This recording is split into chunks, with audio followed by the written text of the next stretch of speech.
বিসমিল্লাহির রহমানির রহিম। ক্ষণস্থায়ী এই পৃথিবীতে মানুষ আসে অতি স্বল্প সময়ের জন্য। মানুষ আসে, মানুষ যায়, এর মাঝে খুব কম মানুষই মৃত্যুর পরও বেঁচে থাকে মানুষের হৃদয়ে। তেমনি একজন এই কিছুদিন আগেও ছিলেন আমাদের পাশে, আমাদেরই মাঝে। ক্ষুদ্রতম জীবনের স্বল্পতম সময়ে যিনি আসন গেড়েছেন লাখো মানুষের হৃদয় ও লিন্দে। কিন্তু নির্মম এক সড়ক দুর্ঘটনার মর্মান্তিক পরিণতিতে সুগন্ধ ছড়ানো প্রস্ফুটমান একটি ফুল ঝরে গেল পূর্ণ বিকশিত হবার আগেই। মহান আল্লাহর ইচ্ছায় গত 18 জুন 2010 শুক্রবার তার দেহ আমাদের মাঝ থেকে বিদায় নিলেও তার মমতা মাখানো সুরের ছোঁয়ায় আজও মানুষ বিমোহিত, বিমুগ্ধ, অনুপ্রাণিত। ইসলামী সঙ্গীত ও সংস্কৃতির বিজয় কেতন ওড়ানো যাদের নিত্য প্রয়াস, তিনি ছিলেন তাদের অন্যতম। তিনি আর কেউ নন, আমাদের সকলের প্রিয় আইনুদ্দিন আল আজাদ। ইসলামী সঙ্গীত ও সংস্কৃতি অঙ্গনে তার অবদান অনস্বীকার্য। শুধু তাই নয়, একজন তরুণ আলেম হিসেবে সারা জাগানো বয়ানের মাধ্যমে তিনি গ্রহণযোগ্যতা অর্জন করেছিলেন অল্প কিছুদিনের মধ্যে। আমরা মহান প্রতিপালক আল্লাহ রাব্বুল আলামিনের দরবারে কায়মনোবাক্যে প্রার্থনা করি, হে আল্লাহ, আপনি মরহুম আইনুদ্দিন আল আজাদকে জান্নাতের উচ্চ মর্যাদায় আসীন করুন এবং তার রেখে যাওয়া স্ত্রী সহ 2 সন্তান রুহি ও গালিবের জীবনকে সাফল্যমণ্ডিত ও উজ্জ্বল করুন। আর আমরাও যেন অকালে পিতৃহারা এ 2 নিষ্পাপ শিশুর প্রতি স্নেহমাখা হাত বাড়িয়ে দিতে পারি, সেই তৌফিক দান করুন। শ্রোতা বন্ধুরা, এখন গুরুত্বপূর্ণ আলোচনা করছেন বিশিষ্ট ইসলামী সঙ্গীত শিল্পী ও তরুণ বক্তা মাওলানা আইনুদ্দিন আল আজাদ। আলহামদুলিল্লাহ আলহামদুলিল্লাহি আস্তাঈনুহু ওয়া নাস্তাগফিরুহু ونعوذ بالله من شرور أنفسنا ومن سيئات أعمالنا من يهد الله فلا مضل له ومن يضلله فلا هادي له ونشهد أن لا إله إلا الله وحده لا شريك له ونشهد أن محمدا عبده ورسوله أرسله بالحق بشيرا ونذيرا وداعيا إلى الله بإذنه وسراجا منيرا. قال الله تعالى في كلامه المجيد والفرقان الحميد: أعوذ بالله من الشيطان الرجيم. بسم الله الرحمن الرحيم. إن الله يأمر بالعدل والإحسان وإيتاء ذي القربى وينهى عن الفحشاء والمنكر والبغي يعظكم لعلكم تذكرون. وقال أيضا: إن الله وملائكته يصلون على النبي يا أيها الذين آمنوا صلوا عليه وسلموا تسليما.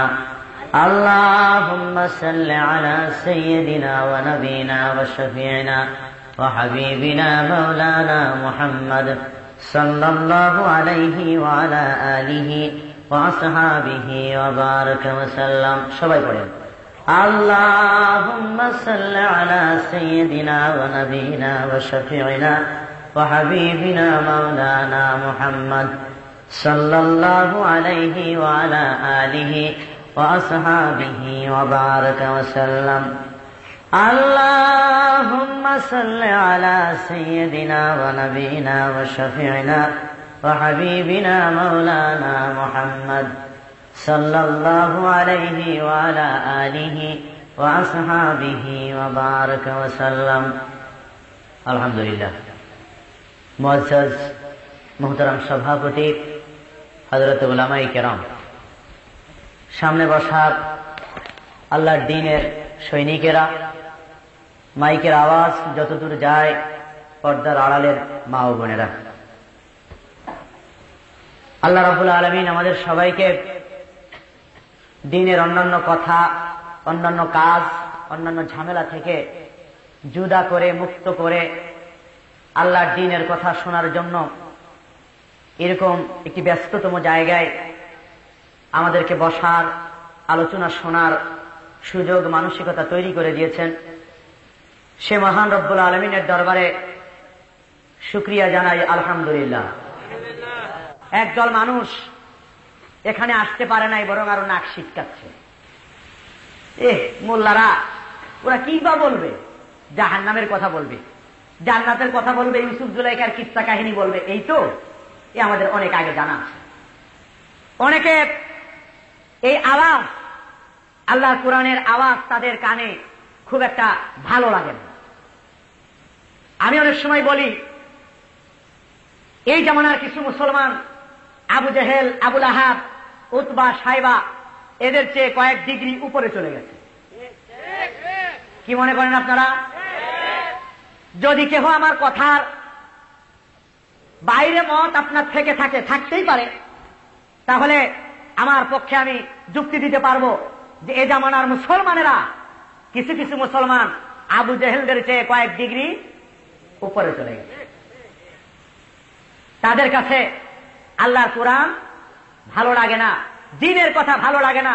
মোল্লা মৌলবীদের পাগড়ি, টুপি আর দাড়ি দেখলে ভিতরটা একটু ফসফস করে লাগেতে, ওরা দেখতে পারে না। বন্ধুরা আমার, আল্লাহর নবী সারাদিন দিনের কাজ করার পরে, দাওয়াত দেওয়ার পরে রাত্রে যখন বাসায় ফিরে আসতেন, আমেনার জীর্ণ কুঠিরে গভীর রজনীতে কোন মানুষ যখন তাকে ডিস্টার্ব করত না, এমন সময় আল্লাহর নবী আল্লাহর কোরআন খুলে খুলে পড়তেন। কোরআন খুলে খুলে পড়ার পরে নবী মুহাম্মদুর রাসূলুল্লাহ সাল্লাল্লাহু আলাইহি সাল্লামের জীর্ণ বাড়ি থেকে, কুঠির থেকে কোরআনের আওয়াজ যখন বাইরে ছুড়ে চলে যেত, আওয়াজটি যখন বাইরে যেত, নবী মুহাম্মদুর রাসূলুল্লাহ সাল্লাল্লাহু আলাইহি সাল্লামের কণ্ঠের আওয়াজে সেই জামানার মক্কার কাফেরেরা যারা ছিল, কাফেরের সরদার যারা ছিল, সেই সমস্ত কাফেরদের সরদার যারা ছিল, তাদের কোরআনের আওয়াজ তাদের ঘুমকে হারাম করে দিয়েছিল। তারা কোরআনকে মানত না। কোরআনের মিশন যেন এক বিন্দু সামনে আগাতে না পারে, সব ধরনের ষড়যন্ত্রের জাল তারা বিস্তার করেছিল। নবী মুহাম্মদ রাসূলুল্লাহর মিশন সামনে যেন যেতে না পারে, তার সকল ষড়যন্ত্র তারা বেঁধেছিল। কিন্তু নবী মুহাম্মদুর রাসূলুল্লাহ সাল্লাল্লাহু আলাইহি সাল্লাম যখন রাতের অন্ধকারে কোরআন তেলাওয়াত করতেন, উতবা, সাইবা, আবু জেহেল, আবু লাহাব আল্লাহর নবীর কণ্ঠে কোরআন শোনার জন্য ঘরের চারিদিকে দাঁড়িয়ে যেত, কান লাগিয়ে থাকতো। মুহাম্মদ কখন কোরআন তেলাওয়াত করবে আর মধুর আওয়াজটা কখন প্রাণ ভরে শুনবো, এই অপেক্ষায় কাফেরের সরদারেরা, কাফেরের লিডারেরা নবী মুহাম্মদ রাসূলুল্লাহ সাল্লাল্লাহু আলাইহি সাল্লামের দেওয়ালে কান লাগিয়ে দাঁড়িয়ে থাকতো। সুবহানাল্লাহ। আবু জেহেল বলল, উতবা শোনো, সাইবা শোনো, আবু লাহাব শোনো। এমনি ভাবে মুহাম্মদের ঘরের চারিদিকে আর কান পেতে থাকা যাবে না। সংবাদ যদি ফাঁস হয়ে যায়, আমাদের নেতৃত্ব থাকবে না, আমাদের কর্তৃত্ব থাকবে না, আমাদের আঙুলের ইশারায় মানুষ আর উঠবে না, বলবে না। সুতরাং কাল থেকে আইন জারি করা হলো, আইন পাশ করা হলো, সংবিধান জারি করা হলো। কাল থেকে কেউ আর মুহাম্মদের ঘরের আশপাশে কেউ আর আসতে পারবে না। আইন পাশ করার পরে চার নেতা, আবু জেহেল যেহেতু আইন পাশ করেছে, আইন পাশ করার পরে আবু জেহেল নিশ্চিন্তা আছে যে হয়তো কেউ আর কোরআন শোনার জন্য এই লালসা আর দেখাবে না। দিন চলে গেল, সন্ধ্যা ঘনিয়ে এলো, মানুষের কোলাহল যখন শেষ হয়ে গেল, উতবার চোখে ঘুম আসে না। এদিকে এক মোড়া দেয়, এদিকে আর এক মোড়া দেয়, ঘুমের কোন লেশ মাত্র চোখে আসে না। মনের ভিতর বারবার শুধু খুঁচা দিয়ে আসে, কখন জেনি মুহাম্মাদের ঘরের পাশে যেতে পারবো। এই চিন্তা যখন এসে গেল, আস্তে করে সকলের চোখ ফাঁকি দিয়ে উতবা মুহাম্মদের ঘরের চারিদিকে চলে গেল, পাশে চলে গেল। চিন্তা করল আবু জেহেলের মতো একজন জাদরেল নেতা, প্রভাবশালী নেতা আইন যেহেতু পাশ করেছে, সুতরাং আবু জেহেলের আইন ভাইলাট করতে পারে, আবু জেহেলের কথা নির্দেশ অমান্য করতে পারে এমন দুঃসাহসী পুরুষ পৃথিবীতে নাই, মক্কার জমিনে নাই। সুতরাং আবু জেহেল যেহেতু আইন পাশ করেছে, সাইবা আসবে না, আবু লাহাব আসবে না, আর সে নিজে যেহেতু আইন পাশ করেছে, আবু জেহেলও আসবে না। সুযোগ চলে যায়, মনের মতো একা একা আজকে কোরআন শুনব। একই চিন্তা, সেম চিন্তা। সাইবা করে বসলো, উতবা আসবে না, আবু লাহাব আসবে না, আর আবু জেহেল যেহেতু নিজেই চিন্তা আইন পাশ করেছে, সুতরাং আবু জেহেলও আসবে না, আমার সুযোগ চলে যায়। একই চিন্তা আবু লাহাব করলো, আর সেম চিন্তা আবু জেহেল করে বসলো যে আমি যেহেতু অর্ডার দিয়েছি, আমার অর্ডার ভাইলাট করতে পারে, অমান্য করতে পারে এমন দুঃসাহসী মানুষ তো মক্কার জমিনে নাই, সুতরাং আবু লাহাব, উতবা, সাইবা কেউ আসবে না। ইট ইজ দ্য মোমেন্ট, এটা আমার জন্য একটি সুবর্ণ সুযোগ, আমি একা একা মুহাম্মদের ঘরের পাশে গিয়ে মনের মতো কোরআন শুনবো। ঘটনা কি ঘটলো? রাতের অন্ধকারে চারজনই হাজির, একজন আরেকজনের গায়ে ধাক্কা খেতেছে। কে? কয় সাইবা। আরেকটু ওইদিকে আগায় দেখে আরেকজন, ওদিকে আরেক দেখে আরেকজন। তখন আবু জেহেল বলল, যখনই জিজ্ঞেস করলো প্রত্যেকের কাছ থেকে একই বক্তব্য আসলো যে আমি চিন্তা করেছিলাম হুজুর আপনি আসবেন না, এ কারণে আমি এসে পড়েছি। আমি বুঝাতে চেয়েছিলাম কত তীব্র, কত প্রবল আকর্ষণ থাকলে রাতের ঘুম হারাম করে স্ত্রীর চোখ ফাঁকি দিয়ে, বন্ধু বান্ধবের চোখ ফাঁকি দিয়ে, লিডারের চোখ, প্রশাসনিক চোখ ফাঁকি দিয়ে মানুষ আর এক ঘরের বেড়ার কাছে গিয়া, দেওয়ালের কাছে গিয়া কান লাগাইয়া দাঁড়ায় থাকতে পারে। কত তীব্র আকর্ষণ হলে চিন্তা করতেন কখনো?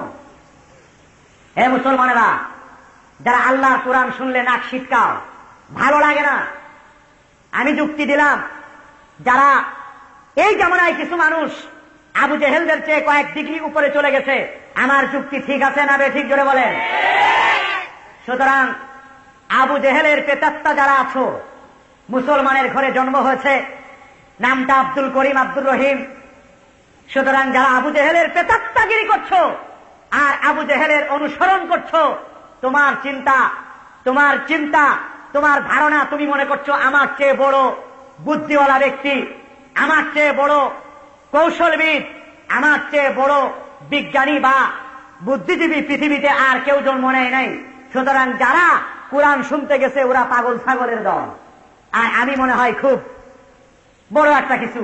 এরকম চিন্তা যারা করছেন তাদেরকে হাতে পায়ে ধরে বলবো, কিচ্ছু বুঝতে পারেন নাই, কিচ্ছু হন নাই আপনি, বুদ্ধির বল আপনার ভিতরে নাই, বুকা দি গ্রেট আপনি, আপনার চেয়ে বড় বুকা পৃথিবীতে আর একটিও নাই, প্রমাণ করে দিতে পারবো আমি।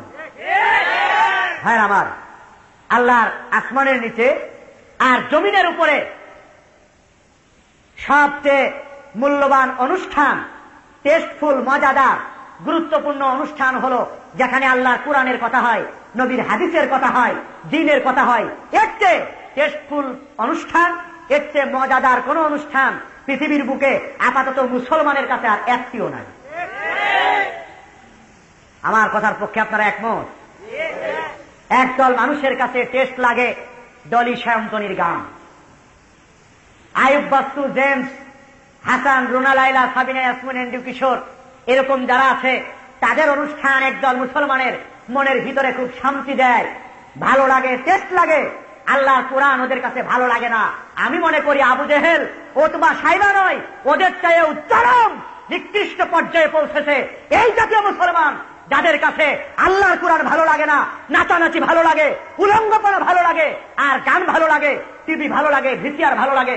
ওরা আবু জেহেল, আবু লাহাব, উতবা, সাইবাদের চেয়ে চরম নিম্ন স্তরে পৌঁছেছে, ঠিক কিনা জোরে বলেন?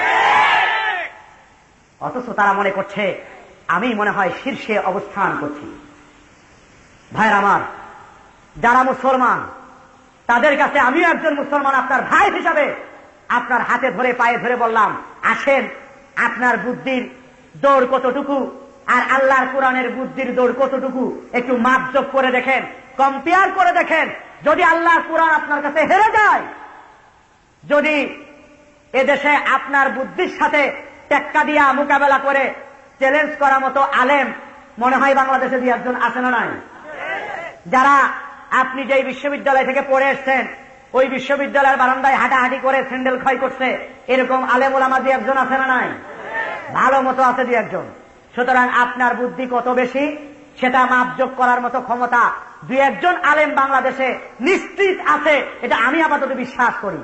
সুতরাং আসেন আপনার বুদ্ধির কম্পেয়ার করে দেখেন, আপনি জিতছেন না ঠকতেছেন, আপনি পাগল না আপনি বোকা, সেটা আপনি চ্যালেঞ্জ করে বা আলোচনায় বসে আপনি নিজেকে নিজে যাচাই করে নিয়েন।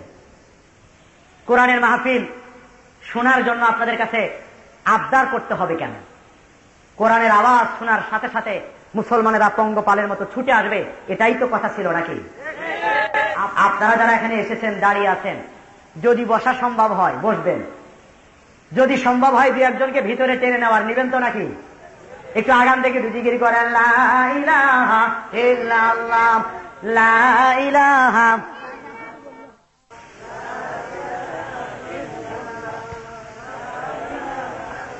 লা ইলাহা ইল্লাল্লাহু মুহাম্মাদুর রাসূলুল্লাহ সাল্লাল্লাহু আলাইহি ওয়াসাল্লাম। আজকে আমি এই কথা বোঝাতে চেয়েছি যে আল্লাহর কোরআনের মাহফিল কায়েম হচ্ছে, আর একদল মানুষ এটা রেখে বিভিন্ন জায়গায় আড্ডা গল্প গুজব এটা সেটা করে দিন কাটিয়ে দিচ্ছে, আর আপনাদেরকে আল্লাহ রাব্বুল আলামিন এখানে সুন্দর করে জান্নাতের বাগানের ভিতরে ঢুকিয়ে জান্নাতের ফল টপ টপ টপ টপ করে খাওয়াচ্ছেন। এটা আপনারা খুশি না বেজার? যদি খুশি হয়ে থাকেন তাহলে শেষ পর্যন্ত খাবেন তো? এই যে ফল ঝরতেই থাকবে জান্নাতের বাগান থেকে, আপনারা শেষ পর্যন্ত থাকবেন তো? বাংলাদেশের মানুষ লাভ না দেখালে সামনে আগাতে চায় না। আপনাদের কাছে জিজ্ঞেস করি, হযরত উলামায়ে কেরাম আছেন, এখানে বসে আছেন, এতে লাভ হবে না লস হবে? ভাইরা আমার, আপনি আপনার বাড়ি থেকে আল্লাহর কোরআনের মাহফিল শোনার জন্য যখন রওনা দিয়েছেন, আল্লাহ রাব্বুল আলামিন একদল ফেরেশতা আপনার পিছনে লাগায় দিয়েছে। এ ফেরেশতা, আমার বান্দা সেজে গুজে মাহফিলের উদ্দেশ্যে রওনা দিয়েছে, সুতরাং আমার বান্দার আগে পিছে ডাইনে বামে তোমরা গার্ড দাও। শুধু গার্ড দিও না, রহমত বর্ষণ করো। শুধু রহমত নয়, তোমরা আমার বান্দার প্রতিটা কদমে কদমে 10টি করে নেকি লিখে দাও। ফেরেশতারা আল্লাহর বান্দা যখন মাহফিলের মধ্যে পৌঁছে গেল, মাহফিলে অবস্থান গ্রহণ করলো, করার পরে ফেরেশতারা আল্লাহর দরবারে আরজি করে, রব্বুল আলামিন, তোমার বান্দা বাড়ি থেকে রওনা দিয়ে মাহফিল পর্যন্ত পৌঁছেছে, আর যে দায়িত্ব আপনি দিয়েছিলেন রহমত বর্ষণ করেছি, কদমে কদমে 10টি করে নেকি লিখেছি, এখন আমাদের দায়িত্ব আর দিনটি কি শেষ হয়ে গেল? আল্লাহ রাব্বুল আলামিন বলে, ফেরেশতা, তোমাদের দায়িত্ব তোমাদের ডিউটি এত সকালে শেষ হয়ে যায় নাই। আমার বান্দা বাড়ি থেকে মাহফিল পর্যন্ত পৌঁছতে প্রতিটা কদমে কদমে 10-10টি করে নেকি লিখেছ। এখন আমার বান্দা যতক্ষণ মাহফিলের মধ্যে বসা থাকবে, আমার বান্দার জন্য শ্বাস এবং প্রশ্বাসের সাথে আমি রব্বুল আলামিন আরো 10টি নেকি বাজেট করে দিলাম। আমি পবিত্র কালামে পাক থেকে, যেই কালামের কোন উদাহরণ, যেই গ্রন্থে যেই গাইডলাইনের সাথে তুলনা করা যায়, এরকম কোন গাইডলাইন, এরকম কোন সংবিধান, এরকম কোন বই পৃথিবীতে আজ পর্যন্ত আসে নাই। ওরকম একটি গ্রন্থ থেকে, ওরকম একটি কিতাব থেকে আপনাদের কাছে একটি আয়াত কারিমা তেলাওয়াত করেছি, যেই গ্রন্থের ভূমিকাতে গ্রন্থ প্রণেতা যিনি, কোরআনুল কারীম যার সৃষ্টি, যার পক্ষ থেকে কোরআনুল কারীম এসেছে, তিনি বলেছেন, জালিকাল কিতাব লা রাইবা ফীহ। এরকম গ্যারান্টির সাথে পৃথিবীতে আর একটি কিতাব, একটি বই পৃথিবীতে প্রকাশ পেয়েছে বা ছাপানো হয়েছে, লেখা হয়েছে, এরকম দ্বিতীয় আর একটি বই আপনারা কেউ দেখাতে পারবেন না আমাকে। প্রত্যেকটি বইয়ের আগে ভূমিকার মধ্যে লেখা আছে, যদি আমার এই লেখা বইয়ের মধ্যে কোন প্রকারের ভুল, কোন প্রকারের অসামঞ্জস্যতা আপনারা লক্ষ্য করেন বা ধরে ফেলেন, তাহলে মেহেরবানি করে আমাদেরকে জানিয়ে দেবেন, আমরা পরবর্তী সংস্করণে সেটা সংশোধন করার চেষ্টা করব ইনশাআল্লাহ। এটা বলা হয় না? বলা হয় না?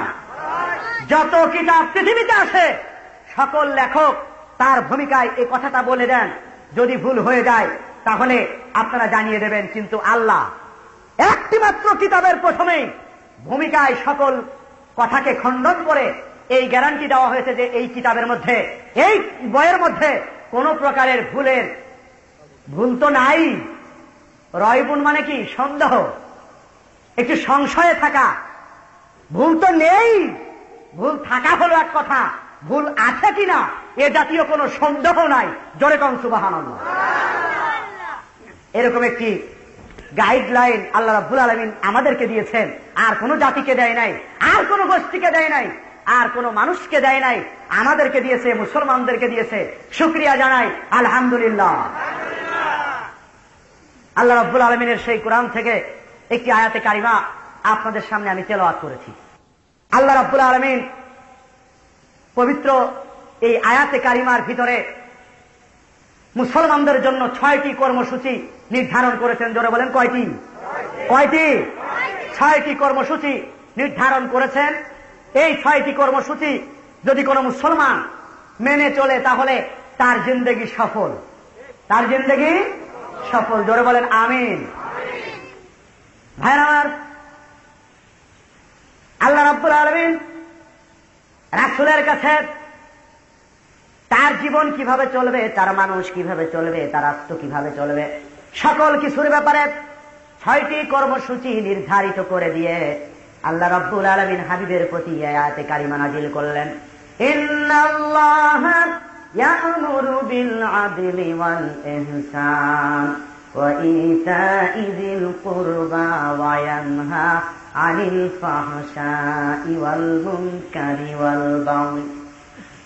এই আয়াতে কারিমা নাজিলের প্রেক্ষাপট হলো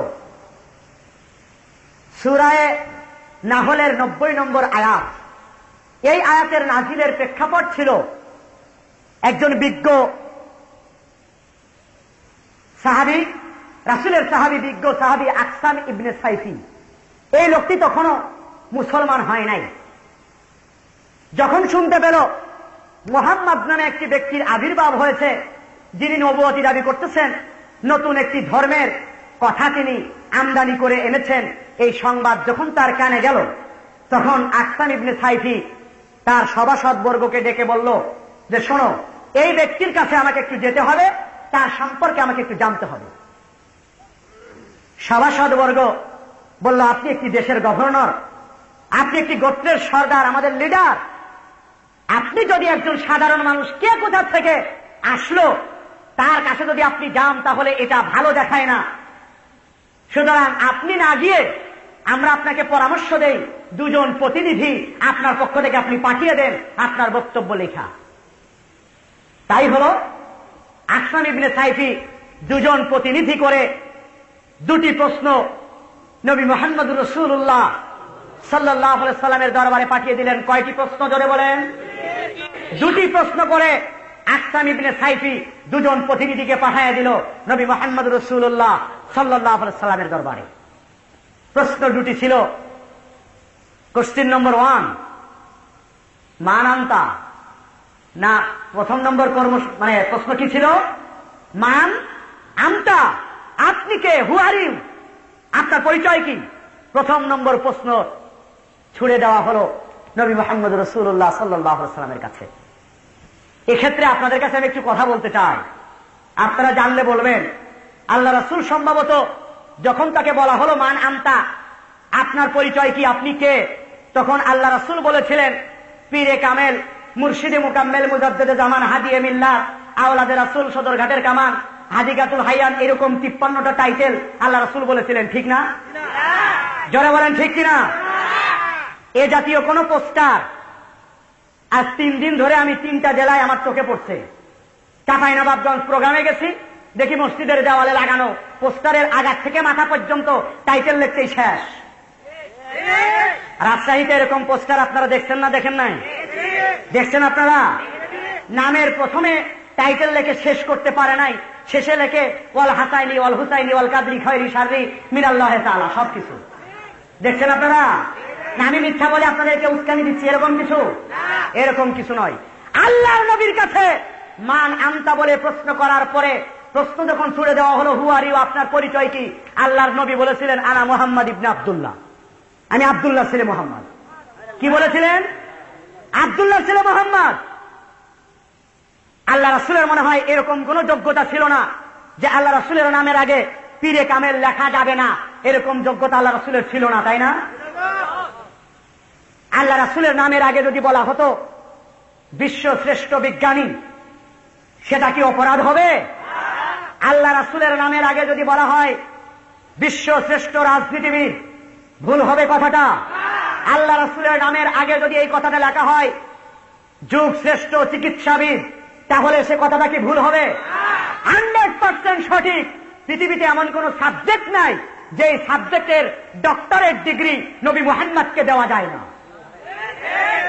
আল্লাহর নবী নিজেকে পরিচয় দিলেন আনা মুহাম্মদ ইবনে আব্দুল্লাহ, আমি আব্দুল্লাহ ছেলে মোহাম্মদ। দ্বিতীয় কোন শব্দ, দ্বিতীয় কোন টাইটেল আল্লাহর নবী তার নামের আগে পিছিয়ে লাগান নাই।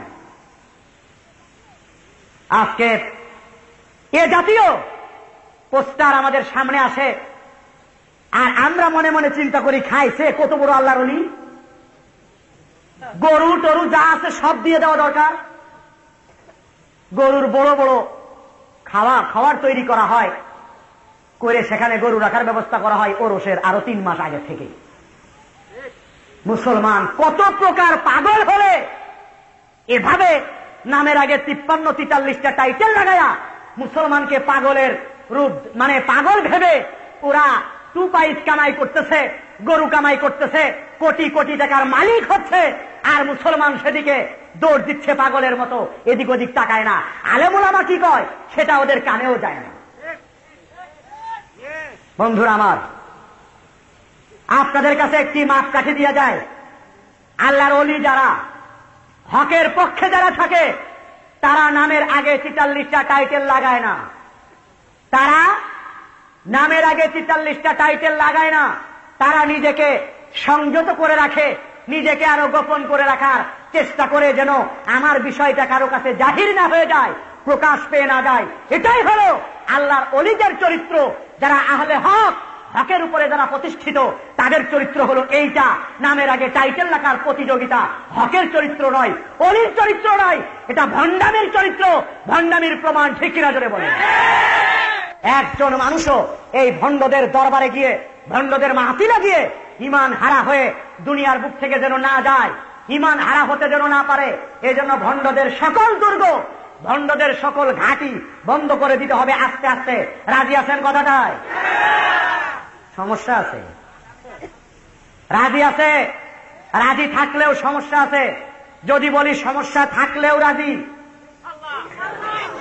সমস্যা আছে তারপরেও কি রাজি? হতে পারে রক্ত যেতে পারে, জীবন যেতে পারে, কারাগারের মধ্যে যেতে হতে পারে। কারণ ভণ্ডগুলো হলো ইহুদি খ্রিস্টানদের টাকায় এদেশে পীরগিরি করে খানকা পুষে বসে আছে।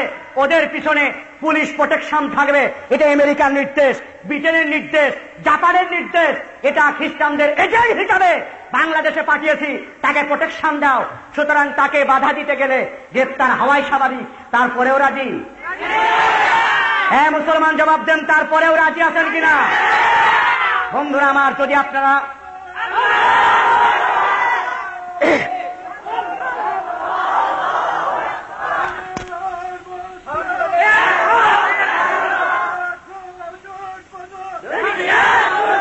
ভাই আমার,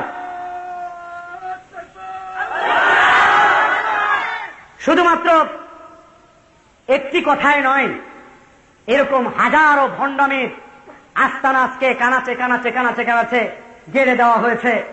কেমন করে মানুষের ঈমান নষ্ট করা যায়, সূক্ষ্ম একেবারে স্লো পয়জনের মাধ্যমে মানুষের ঈমান কিভাবে হরণ করা যায়, তার অনেক পরিকল্পনা আজকে বাংলাদেশে ফাঁক পাতা হয়েছে। গত পরশুদিন শুনে আসলাম একদল ফকিররা 20 দিনে আল্লাহরে পাওয়ায় দেয়। 20 দিনের কোর্স। কয় দিনের কোর্স?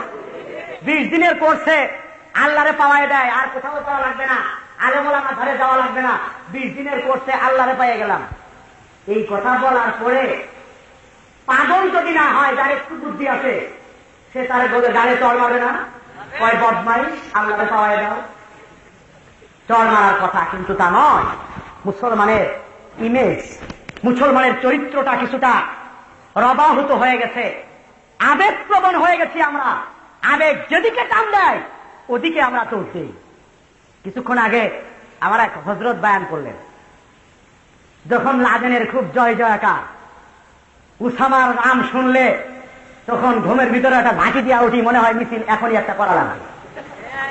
কিন্তু উসামা বিন লাদেনের যখন কিছুটা ভাটা পড়ল, তখন মুসলমান একটাও ডেকে পাওয়া যায় না। শেষ সপ্তাহে সম্ভবত রাজশাহীতে আমি একটা প্রোগ্রাম করে গেছি, এই উসামা বা আমেরিকার ইস্যুতে। শেষ সপ্তাহে, মানে তখন আর জোয়ার নাই, তখন দেখি ময়দান প্রায় খালি। প্রথম যে প্রোগ্রামের সংবাদ শুনেছি, হাজার হাজার মানুষের ঢল নেমেছে, সেই সংবাদ শুনা শেষ সপ্তাহের প্রোগ্রামে এসে দেখি কেউ নাই। আপনাদের কাছে জিজ্ঞেস করি, আপনারা হকের পক্ষে না জোয়ারের পক্ষে? মুসলমানের চরিত্রটা হয়ে গেছে একটু ভিন্ন ধর্মী, বিপরীত দিকে। আমি যা বলতেছি মুসলমানের চরিত্র তার বিপরীত দিকে। আমি আলোচনা করতেছিলাম, আল্লাহ রাসূলের কাছে প্রশ্ন করা হলো মান আনতা। আল্লাহ রাসূল কোন টাইটেল দেন নাই, শুধু জবাব দিলেন আনা মুহাম্মদ ইবনে আব্দুল্লাহ। আমি আপনাদের কাছে একটা মাপকাঠি দিয়েছি, যদি এরকম কেউ আসে 17টা টাইটেল লাগায়া, কি মনে করবেন? কি মনে করবেন? জোরে বলেন। এইভাবে করে। আর আল্লাহর ওলি যারা, তারা নিজেকে কি রাখতে চায়? গোপন করে রাখতে চায়। আর ওরা নিজেদেরকে বলে সুফি সম্রাট, বিশ্ব ওলি, আশেকে রাসূল। বলে না? বলে না? ওয়ালে দেখেন না? দেখেন না? আশেকে রাসূল কারে কয়? নামাজ নাই, কালাম নাই, দাড়ি নাই, টুপি নাই, পাঞ্জাবি নাই, পাগড়ি নাই, কিচ্ছু নাই, আশেকে রাসূল। এইভাবে করে কটা বলবো আপনাদের কাছে? হাজার হাজার লাখ লাখ এরকম ভণ্ডের উৎপত্তি হয়েছে, যারা রাসূল একটা ধরছে, কেউ আল্লাহরে ধরছে, ধরা ঠিক মতো করে মুসলমানের ইমান গুলা আস্তে আস্তে করে কেড়ে নিচ্ছে। আল্লাহর ওলিরা কখনো নিজেকে কি করতে চায় না? জাহির করতে চায় না, প্রকাশ করতে চায় না। বন্ধুরা আমার, হযরত জুন্নুন মিসরি রহমাতুল্লাহ আলাইহি পৃথিবীর সকল উলামায়ে কেরাম একমত হবেন, জুন্নুন মিসরি আল্লাহর ওলি ছিলেন, হকের পক্ষে ছিলেন, এত কারো কোনো সন্দেহ নাই।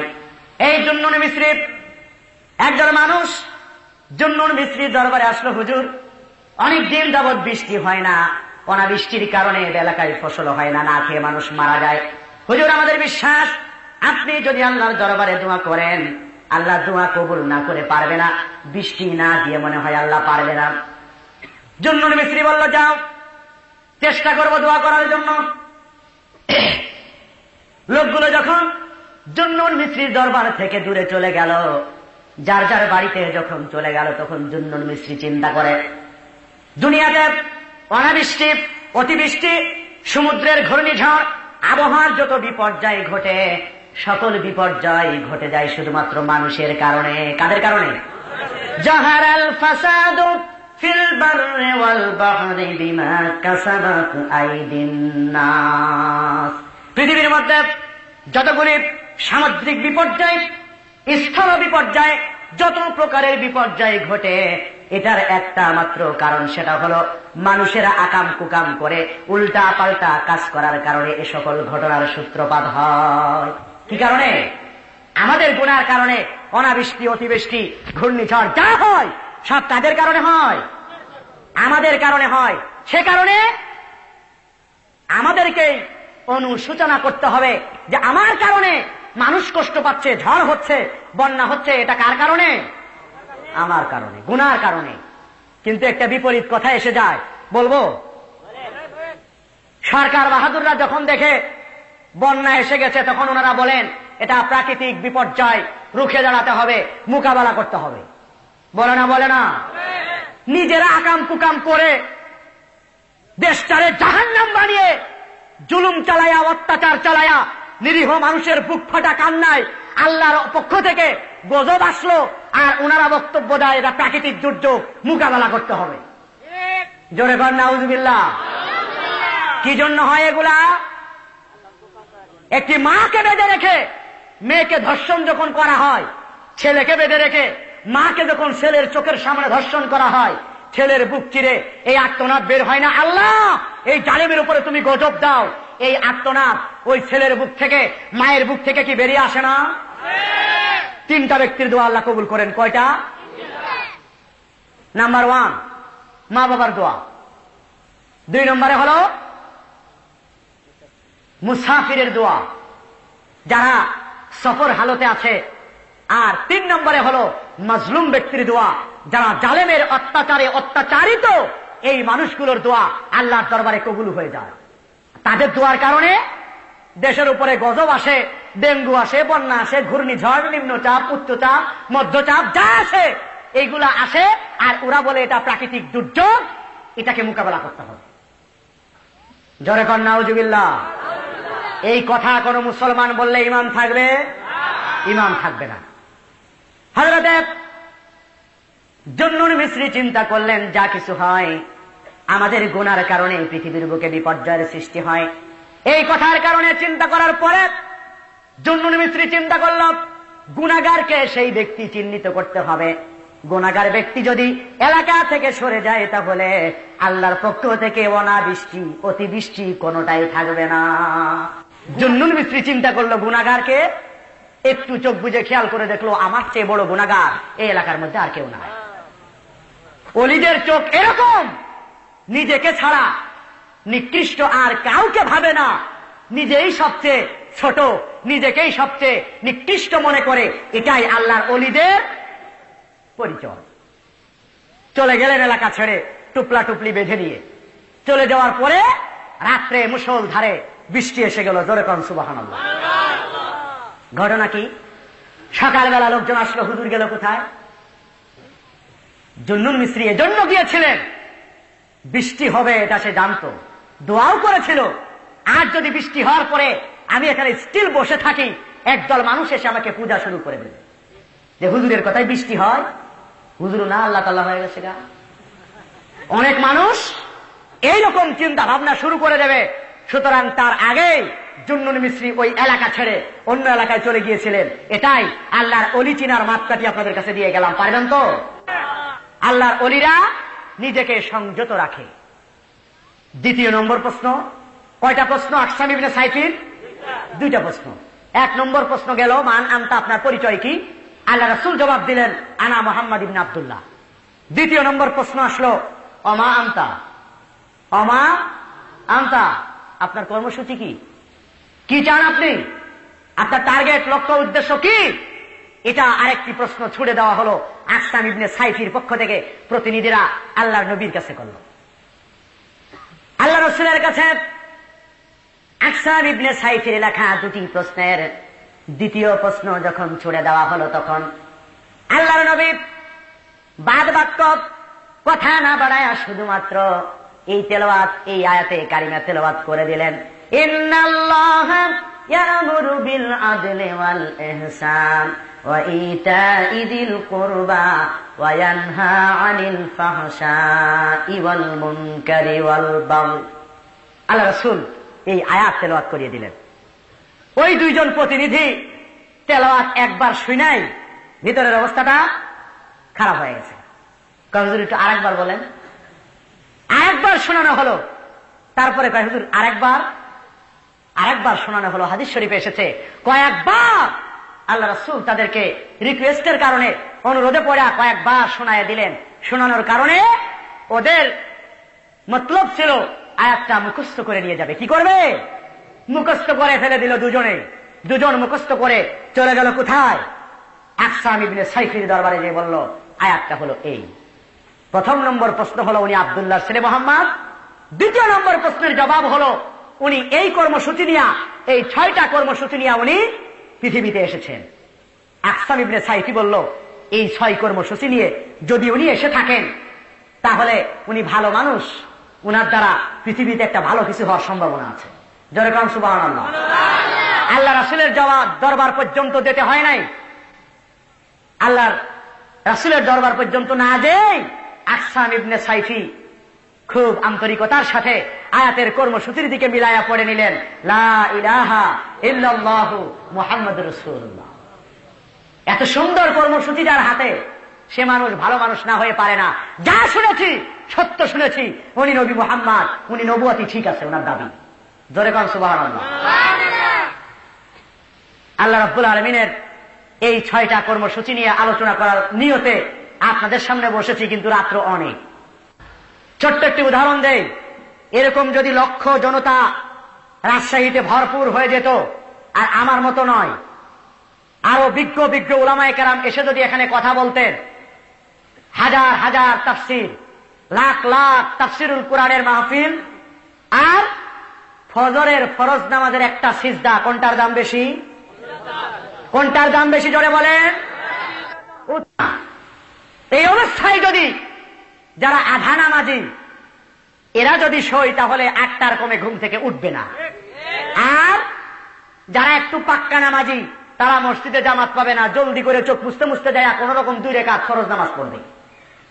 আপনাদের কাছে জিজ্ঞেস করি, হাজার হাজার তাফসীর মাহফিল শোনার পরে যদি ফজরের নামাজ কাজা যায়, তাফসীর মাহফিলের দাম আছে? আল্লাহর কোরআনের 6টি কর্মসূচি আমি আলোচনা করার নিয়ত রাখি, সংক্ষিপ্ত ভাবে হলেও। এই 6টা কর্মসূচির 3টা কর্মসূচি হলো আমর, 3টা কর্মসূচি হলো নাহি।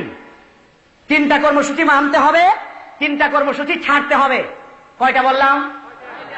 3টা কর্মসূচি মানতে হবে, 3টা কর্মসূচি ছাড়তে হবে। একটা প্রশ্ন করি আপনাদের কাছে, মানা সহজ না ছাড়া সহজ?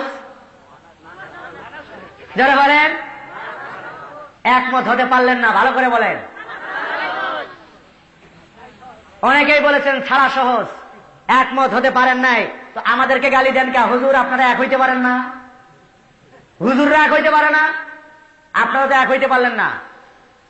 এক হইতে পারছেন? পারেন নাই। হুজুররাও এক হইতে পারবে না, এটাই স্বাভাবিক, এটা রাসূলের ভবিষ্যৎবাণী। আরেকটি কথা ফাঁকে বলে যায়, যারা ঐক্য হওয়ার জন্য খুব চিল্লাচিল্লি করেন, ঐক্য হয় না কেন? হুজুররা ঐক্য হয় না কেন? এরকম ঐক্য হওয়ার জন্য যারা চিল্লাচিল্লি করেন, আপনারা কি চান সবাই এক হয়ে যা? চান তো? সবাই এক হয়ে দিনের পক্ষে এক আওয়াজ তুলুক, কে না চায়? সবাই তো চায়। মুসলমানের ভিতরে আমি মনে করি মেজর দৃষ্টিতে 2টা দল। কয়টা? একদল নামাজি আর একদল বেনামাজি। কি মনে করেন? একদল মসজিদে যায় আর একদল মসজিদে যায় না। এই 2টা দল হলো মেজর পার্থক্য, হলো এই 2টা দলের কারণে। নামাজিদের মধ্যে একটু টুটো ফাটা সমস্যা আছে, ওটা থাকবে না এক সময়। আপনাদের কাছে একটি প্রস্তাব দেই ঐক্য হওয়ার জন্য, মানবেন তো? বিরক্ত হচ্ছেন কে কে? বিরক্ত হচ্ছেন? প্রস্তাবটা হলো, নামাজি আর বেনামাজি যেহেতু সংঘর্ষ, 2টি দল হয়ে গেছে, সুতরাং আমি আপনাদের কাছে প্রস্তাব দিলাম, নিরপেক্ষ একটা প্রস্তাব, কারো স্বার্থ যেন নষ্ট না হয়। নামাজিরা 5 ওয়াক্ত নামাজ পড়তো, 2 ওয়াক্ত ছেড়ে দিবে, আর বেনামাজিরা মোটেই পড়তো না, ওরা 2 ওয়াক্ত পড়বে। প্রস্তাবটা নিরপেক্ষ হয় নাই? নিরপেক্ষ হয় নাই? নিরপেক্ষ হয়েছে, কিন্তু এই দৃষ্টিকোণ থেকে ঐক্য হওয়া যাবে? নামাজিরা 5 ওয়াক্ত নামাজ যারা পড়ে তারা 2 ওয়াক্ত ছেড়ে দিবে, ওরাও কিছু ছাড় দিবে। কেন আমরা বলি তো এরকম কথা? দুজনকে যদি মিল হতে হয়, ঐক্য হতে হয়, তাহলে কি করতে হবে? হুজুর আপনাকেও কিছু ছাড় দিতে হবে, উনাকেও কিছু ছাড় দিতে হবে। বলি নাই কথা? যারা এই যুক্তি পেশ করেন, এই যুক্তির মাধ্যমে কখনো ঐক্য হয় না, ঐক্যের মাপকাঠি আলাদা। অনেক আলেমেরাও এরকম কথা বলে থাকেন যে ঐক্য হতে হলে কিছুটা মেনে নিতে হয়, কিছুটা মেনে নিতে হয়, কিছু ছাড় দিতে হয়। ইসলামের আদর্শের কিছু জলাঞ্জলি গেলেও ঐক্যের স্বার্থেই সেটা করেছি। পশ্চিমকালেও এরকম ঐক্য ইসলাম বৈধ বলে নাই। যদি বলতো তাহলে আমার এই প্রস্তাব আপনাদেরকে মেনে নিতে হবে। নামাজিরা কাল থেকে 2 ওয়াক্ত নামাজ পড়বে না, আর বেনামাজিরা আর 2 ওয়াক্ত করে পড়বে। একটা মিউচাল হয়ে গেল। উভয় পক্ষ কিছু ছাড় দেওয়ার মাধ্যমে নামাজি বেনামাজি আজ থেকে একই মঞ্চে কথা বলবে। ভাইয়ের আমার, ঐক্যের ফর্মুলা হল আল্লাহ নবীর দরবারে কাফেরেরা চলে গেল, রাসূল, হে মুহাম্মদ, তুমি যেহেতু একটি দিনের ধর্ম প্রচার করতেছ, একটি ধর্ম তুমি প্রচার করতেছ, তুমি একটি জিনিসের দাওয়াত দিতেছ, আমরা আরেকটি জিনিসের দাওয়াত দিতেছি। প্রস্তাব নিয়ে আসা হলো, কাফেরেরা প্রস্তাব দিল, হে মুহাম্মদ, 1 বছর আমরা তোমার আল্লাহর ইবাদত করব, আর 1 বছর তোমরা আমাদের ওই মূর্তি পূজা করবে। প্রস্তাব কি দিল? সুন্দর একটা প্রস্তাব না? কি নিরপেক্ষ প্রস্তাব। আমরা যারা নিরপেক্ষবাদী তাদের কাছে এই প্রস্তাব অত্যন্ত গ্রহণযোগ্য প্রস্তাব। কাফেরেরা বলল, মুহাম্মদ, 1 বছর আমরা তোমার খোদার ইবাদত করব, আর তুমি বা তোমার সাথীরা 1 বছর আমাদের মূর্তি পূজা করবে। তাহলে দুজনের ভিতরে কোনো সংঘর্ষ থাকলো না, আমরা দুজনে এক হয়ে গেলাম, সুখী শান্তিতে দেশের শান্তির জন্য আমরা কাজ করে যাব। আল্লাহ রাসূল সেটা মেনেছিলেন? এই আয়াতে অনেকে দলিল পেশ করেন, লাকুম দীনুকুম ওলিয়া দিন, লাকুম দীনুকুম ওলিয়া দিন। অনেকে মনে করেন, অনেক মুসলমান দলিল দেয়, হুজুর দলিল দেয় হিন্দু ধর্ম আল্লাহর ধর্ম, খ্রিস্টান ধর্ম আল্লাহর ধর্ম, ইহুদি বা বৌদ্ধদের ধর্ম আল্লাহর ধর্ম, এ সবগুলি ধর্ম আল্লাহর স্বীকৃত। এ কথা বলে না? বলে না? হযরত উলামায়ে কেরাম আছেন, সবগুলি ধর্মকে কি আল্লাহ স্বীকৃতি দিয়েছে? দেয় নাই। ইন্নাদ দীনা ইনদাল্লাহিল ইসলাম, একটি ধর্মকেই আল্লাহ নিজের ধর্ম বলে স্বীকৃতি দিয়েছেন। জোরে কোন সুবহানাল্লাহ। আল্লাহ রাসূল জানিয়ে দিল, আল্লাহ শিখাইয়ে দিলেন, মুহাম্মদ আমার নবী তুমি বলে দাও, ইয়া আইয়ুহাল কাফিরুন। প্রথমেই আঘাত করলো কোথায়? হে কাফেরেরা, তোমার সাথে আমার ঐক্য হতে পারে না। লা আ'বুদু মা তা'বুদুন, আমি যার ইবাদত করি তুমি তার ইবাদত করো না, তুমি যার ইবাদত করো আমি তার ইবাদত করতে পারি না। তোমার সাথে আমার কোন প্রকারের সামঞ্জস্যতা হতে পারে না, তোমার সাথে আমার চুক্তি ঐক্য কোনটাই হতে পারে না। আল্লাহ রাসূল যদি বলতেন, ঠিক আছে, দেশের শান্তির জন্য, স্বাধীনতা সার্বভৌমত্ব, দেশের শান্তি বজায় রাখার জন্য আসুন আমরা এক হয়ে যাই, আপনারা কিছুদিন আমার ধর্ম করবেন, আমি কিছুদিন আপনাদের ধর্ম করব, কারোর বিরুদ্ধে কেউ কিচ্ছু বলবো না। আল্লাহ রাসূল সেটা মানেন নাই, ঐক্যর ফরমালা দিয়েছেন, ওয়াতাসিমু বিহাবলিল্লাহি জামিয়া। ঐক্যের মাপকাঠি কোনটা? বিহাবলিল্লাহ। মাপকাঠি কোনটা? হাবলিল্লাহ। এই কথার মাধ্যমে এটা বুঝাতে চেয়েছেন, যিনি ঐক্যের ফরমালা ভালো করে শিখে নেন, ঐক্য হতে পারে, হুজুর হকের উপরে আছেন, 100% উনি হকের উপরে, আমার ভিতরে কিছু বাতিল আছে, কিছু সমস্যা আছে, নামাজ পড়ি মাঝে মধ্যে পড়ি না, মিথ্যা কথাও কই, গাজাও দিয়ে একটা টান দেই। হুজুরের সাথে যদি আমার ঐক্য হয়, তাহলে ঐক্যের ফর্মুলা হলো, হুজুর কোন অংশে ছাড় দিবেন না, হুজুর হকের উপরে স্টিল থাকবেন, আর আমি সব মদ গাজা ছাইড়া, সব বাতিল ছাইড়া, সব গুনাহ ছাইড়া দিয়া হকের পক্ষে হুজুরের কাছে যে দাঁড়ায় যাব। এটাই হলো ঐক্যের ফর্মুলা। কথা বোঝাতে হবে। আর সুতরাং আপনাদের কাছে আমি বলেছিলাম, ছাড়তে সহজ না মানতে সহজ, ঐক্য হতে পারেন নাই আপনারা। কারণ আছে একটা এখানে। কারণটা কি জানেন? কথাটা একটু জটিল। 3টা কর্মসূচি মানতে হবে, 3টা কর্মসূচি ছাড়তে হবে।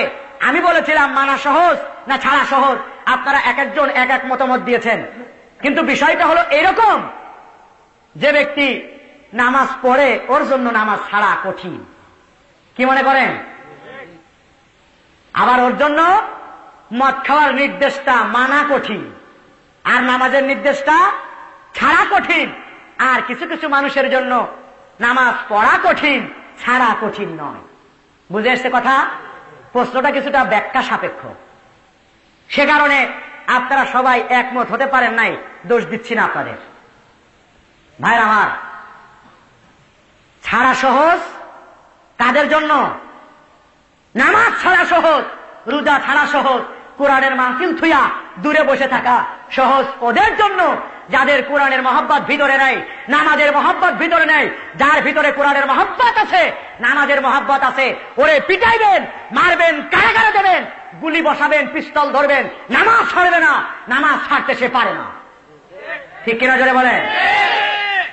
বন্ধুরা আমার, হযরত আব্দুল কাদের জিলানী রহমাতুল্লাহ আলাইহির দরবারে তার একজন মুরিদ এসে বলতেছে, হুজুর, আমার মনের ভিতরে খুব অস্থির অবস্থা কাজ করতেছে, আমি একটু আল্লাহর দিদার পেতে চাই। কার দিদার? দাবিটা কেমন? ছোটখাটো? হুজুর, মনটা মানে না, অস্থির হয়ে গেছি, একদিনের জন্য হলেও, স্বপ্নের মাধ্যমে হলেও আমি কেউ আল্লাহর দিদার দেখতে চাই। হুজুর, আল্লাহর দিদার দেখার জন্য যদি কোনো ফর্মুলা থাকে, যদি কোনো তাবিজ তদবির আমল থাকে, মেহেরবানি করে আমাকে একটু শিখাইয়া দেন। ওই আমল করার কারণে, তদবির করার কারণে যেন আমি আল্লাহর দিদার পেয়ে যাই। স্বপ্নের মাধ্যমে আল্লাহ আমাকে একটু দেখা দেয়, এরকম একটা ফর্মুলা দিয়ে দেন। হযরত আব্দুল কাদের জিলানী রাহমাতুল্লাহি আলাইহি আল্লাহর ওলি মানুষ, হকের উপরে প্রতিষ্ঠিত, চক্ষু বুঝলে অনেক কিছু তারা দেখতে পারত না? চক্ষু বুঝার পরে মুরাকাবায় যায়া নিজের মুরিদ সম্পর্কে চিন্তা করতেছে, ভিতরে মাল আছে না নাই। আল্লাহরে তো দেখতে চাইলেও ভিতরে কিছু আসে কিনা এটা টেস্ট করা নয়। মুরাকাবার হালতে সকল কিছু দেখার পরে বলতেছে, ঠিক আছে, তুমি আল্লাহর দিদারে দেখতে পাবে, একটি মাত্র আমল তোমাকে করতে হবে। কি আমল? জিজ্ঞেস করা হলো, হুজুর কি আমল করতে হবে আমাকে? সুসংবাদ শুনে মনটা বড় তাজা হয়ে গেল। তাজা হওয়ার পরে যখন বললেন যে তোমাকে ইশারা নামাজ না পড়ে শুয়ে থাকতে হবে, ইশারা নামাজ না পড়ে শুয়ে থাকবে, তাহলে আল্লাহর দিদার পাবে। মুরিদ চিন্তা করে ঘটনাটা কি, তার দিকে তাকায় যে আমি আব্দুল কাদের জিলানীর দরবারে আসলাম না মতিঝিলের দেওয়ানবাগির দরবারে আসছি, ভুল করি নাই তো পথ? কয় ভুল কইরা অন্য কোন দরবারে আসি নাই তো? নামাজ পড়তে নিষেধ করে আসে না এরকম? নামাজ লাগে না, রোজা লাগে না, হজ লাগে না, যাকাত লাগে না, এরকম অনেক মানুষ আছে না নাই? মুরিদ চিন্তা করতেছে এরকম অনেক পীরও আছে না নাই? পীরও আছে। ও চিন্তা করতেছে ভুল কইরা আব্দুল কাদের জিলানী ছাড়া মতিঝিলে যায় নাই তো ঢাকায়। খুব ধাঁধায় পড়ে গেল যে ইশারা নামাজ না পড়ে শুয়ে থাকতে বলে, ঘটনাটা কোথায়? অনেকে মারেফাতের খনি হিসাবে দাবি করেন, সুফি সম্রাট হিসাবে দাবি করেন, কিন্তু নামাজ পড়েন না, হজে যান নাই, যাকাত দেন নাই। আমার জানা মতে এরকম নাম করা কয়েকজন পীর সাহেব আছেন যারা হজ করেন নাই। জানেন আপনারা? মারা গেছে কয়েকদিন আগে। আর বলতে হবে? আল্লাহ রাসূল বলেছেন, যার উপর হজ ফরজ হয়েছে কিন্তু সে হজ করলো না, ওটা ইহুদি হয়ে মরুক আর খ্রিস্টান হয়ে মরুক বা নাসারা হয়ে মরুক, এটা আমার কিচ্ছু যায় আসে না, আমার জানার বিষয় নয়, এটা আমার জিম্মাদারি নয়। বন্ধুরা আমার, মুরিদ যখন চিন্তা এবং ধাঁধায় পড়ে গেল, না জানি আব্দুল কাদের জিলানীর দরবার ভুলে আমি অন্য কোথাও চলে গেলাম কিনা, একটু চোখটা মুছে ভালো করে তাকায় তুকায় দেখে না ভুল করি নাই, আব্দুল কাদের জিলানী আমার সামনে বসা। তখন চিন্তা করলাম, হুজুর যেহেতু অর্ডার করেছেন ইশারা নামাজ না পড়ে শুয়ে থাকার জন্য, আমিও চেষ্টা করব, দেখি না টেস্ট করে হুজুরের কথায় কাজ হয় কি হয় না, হুজুরের কথায় কাজ হয় কিনা একটু টেস্ট করে দেখি না। ইশারা নামাজের সময় হয়ে গেল। উনি মাগরিবের নামাজ পড়ে খাওয়া দাওয়া শেষ করে লেপার কম্বলটা ভালো রকম মুখের উপরে দিয়া আস্তে করে ঘুমানোর চেষ্টা করতেছে। আল্লাহকে দেখবে। কাকে দেখবে? আল্লাহকে দেখার জন্য ঘুমানোর চেষ্টা যখন করতেছিলেন, ইশারা আজান হয়ে গেল। মানুষে ডাকে, আব্দুল করিম, জামাতে কেন যাও না? তুমি তো জীবনে কোনোদিন তোমার জামাত ফেল করতে দেখি নাই। ডেকে চলে গেল। আব্দুল করিম জবাব দেয়, যাও তোমরা।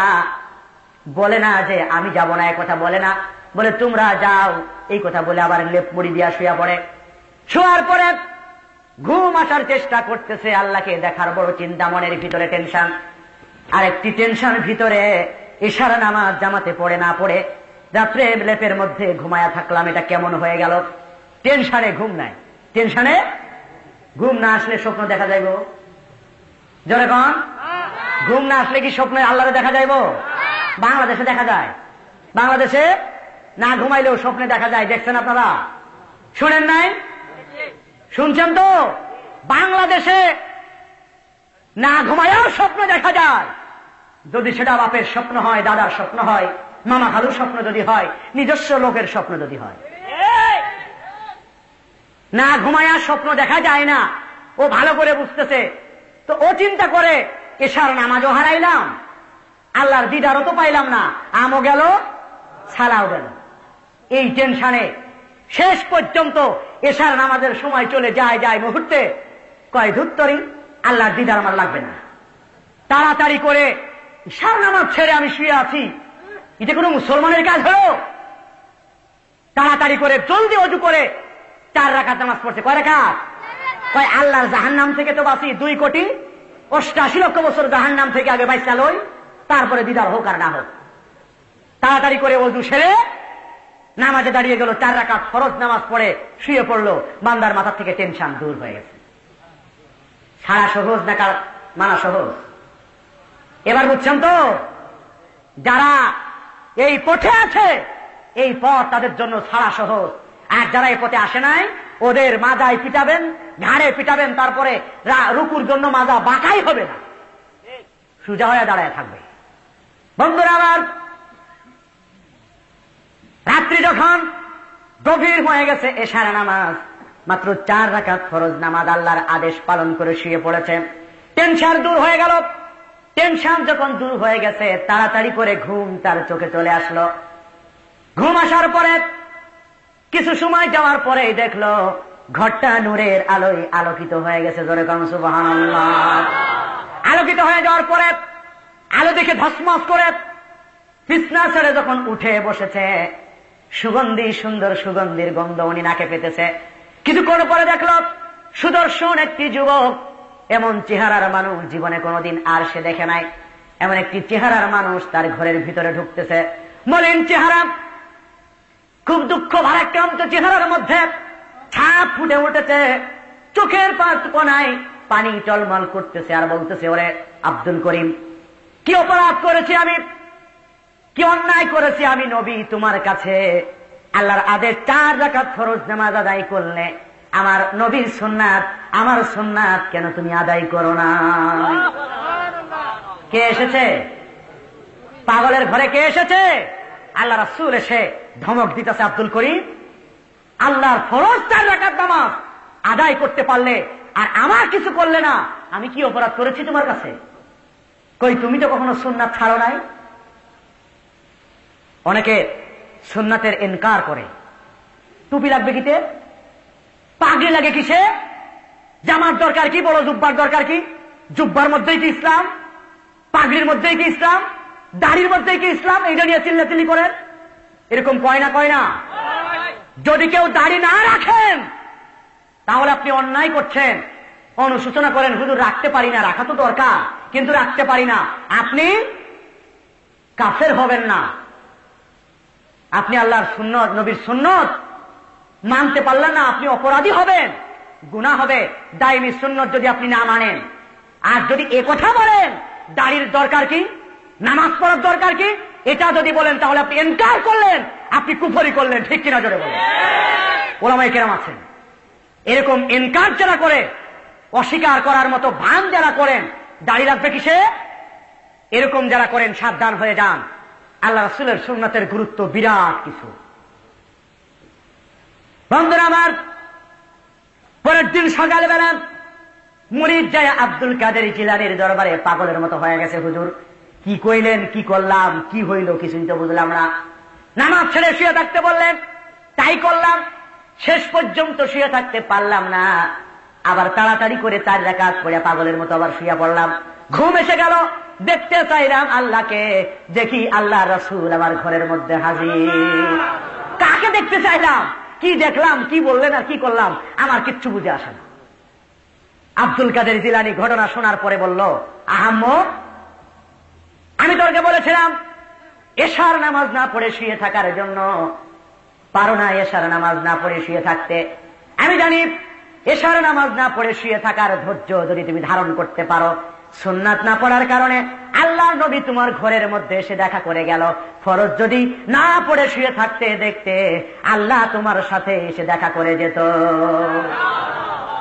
আমি বুঝাতে চাচ্ছিলাম যারা এরকম তারা নামাজ ছাড়তে পারে না। যারা আল্লাহ রাসূলের আশেক, আশেকে রাসূল যারা প্রকৃত আশেকে রাসূল, নাম করা নাই, দেওয়ালে লেখা আশেকে রাসূল নয়, আসল আশেকে রাসূল যারা, তারা দাড়িতে পোজ দিতে পারে না, টুপির প্রতি আঙ্গুল দেখায় কথা বলতে পারে না। আশেকে রাসূল যারা, আল্লাহ রাসূলের আশেক যারা, মহব্বতের উম্মত যারা, তারা আল্লাহ রাসূলের জুব্বাকে ইনকার করতে পারে না, ছেড়ে দিতে পারে না, বরং ওটাকে বুকের সাথে জড়িয়ে ধরতে পারলে সে নিজেকে ধন্য মনে করে, আরাম বোধ করে, মজা পায়। একটু জিকির করেন লা ইলাহা ইল্লাল্লাহ, সবাই ইল্লাল্লাহ, লা ইলাহা ইল্লাল্লাহ, লা ইলাহা ইল্লাল্লাহ, লা ইলাহা ইল্লাল্লাহ, লা ইলাহা ইল্লাল্লাহ।